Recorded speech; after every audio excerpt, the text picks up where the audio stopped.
The highlighters you see in shops are usually water-based, and most of them don't work with fountain pen inks. So I went ahead and bought some dry highlighters, gel-based ones, and pencils to be precise.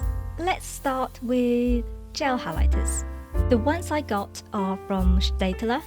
The gel is very soft and it just glides on paper. If you touch it, it feels like a drier version of oil pastels. They'll dry in a couple minutes and then it should be safe to go over the highlights if you need to. But try not to go back and forth with it. A downside is that it has a subtle smell that I can't quite describe. It doesn't smell bad, but it could be a little bit distracting though. And in case you are curious about cost per value, here's how much gel you get. Right, let's move on to highlighter pencils. These are Faber-Castell text liners.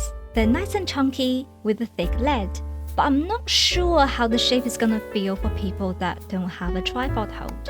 So let me know in the comments. The colors are soft pastel.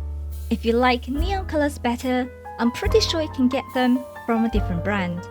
You have to press harder to use them compared to gel highlighters, but you can be more accurate. And you can go back and forth all you want and it won't smudge. But the more pigment you put on though, the more it'll mess with the color of your ink. So which one do you prefer? Let me know in the comments down below.